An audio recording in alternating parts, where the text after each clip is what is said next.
Clase número 1, audio número 2, módulo 1, conceptos contables básicos.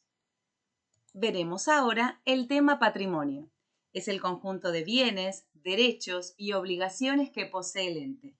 Aquí pueden observar que los bienes pueden ser tangibles, es decir, que se pueden tocar, por ejemplo, un aire acondicionado. También pueden ser intangibles, es decir, que no se pueden tocar, pero igualmente pueden usarse. Por ejemplo, derechos de autor, marcas, patentes, entre otros. En cuanto a los derechos, pueden ser de recibir dinero por vender mercaderías a plazo, cuenta corriente comercial, la venta será cobrada en efectivo. De recibir un bien por entregar un adelanto a un proveedor por una futura compra de mercaderías. De utilizar un bien por firmar un contrato de alquiler, por un inmueble donde funcionará la empresa. De recibir la prestación de un servicio. El ente paga la cuota del seguro de los rodados del próximo mes y se tiene el derecho a recibir todos los beneficios que pueda ofrecer el seguro. En cuanto a las obligaciones, son deudas con terceros, obligaciones de entregar activos o de prestar servicios, que pueden ser las que surgen de contratos o leyes y las que se asumen voluntariamente. Si se enuncian los componentes del patrimonio mediante una fórmula matemática, decimos que bienes más derechos más obligaciones es igual a patrimonio o patrimonio total. Contablemente, los bienes y derechos se denominan activos y las obligaciones pasivos. Por lo tanto, la fórmula anterior se reexpresa del siguiente modo. Activo más pasivo es igual a patrimonio o patrimonio total. Matemáticamente, si bien el activo más el pasivo es el patrimonio o patrimonio total, si a los recursos y a los derechos a cobrar, que son los activos, les restamos las obligaciones, que son los pasivos, obtendremos el patrimonio neto. Por lo tanto, la fórmula se reexpresaría del siguiente modo.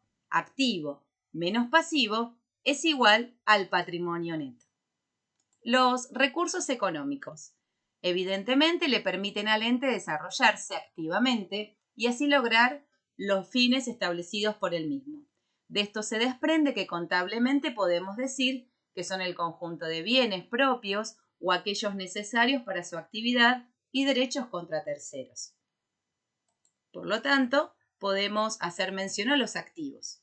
Los recursos económicos se pueden clasificar en de rápida movilidad o permanentes. De rápida movilidad le permiten al ente desarrollar una actividad, están en poder del ente durante poco tiempo porque rotan continuamente. Por ejemplo, el dinero en efectivo. Permanentes conforman la estructura necesaria para que la actividad se lleve a cabo, por ejemplo, los bienes de uso, que son aquellos que no se extinguen con el primer uso, por ejemplo, una computadora. Fuentes de financiación. Es importante que para que una organización inicie y desarrolle su actividad, debe acceder a la financiación. Podríamos decir entonces que las fuentes de financiación son aquellas que permiten al ente obtener recursos que deberán reintegrar según corresponda. Las fuentes también se pueden clasificar en fuentes ajenas o fuentes propias. Las fuentes ajenas entendemos por estas al conjunto de obligaciones ciertas, determinadas o determinables que contrae la organización con terceros, proveedores, Estado, etc. A este conjunto de fuentes ajenas se las conoce como pasivo. Fuentes propias. Podemos decir con conocimiento y criterio que las organizaciones tienen como primer y principal fuente de financiación el aporte de los socios y que contablemente se la conoce como capital.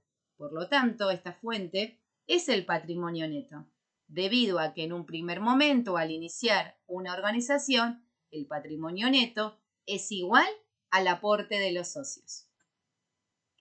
A modo de síntesis, les comparto la fórmula de patrimonio o patrimonio total, que es la suma del activo con el pasivo, y la fórmula de patrimonio neto, que es activo menos pasivo.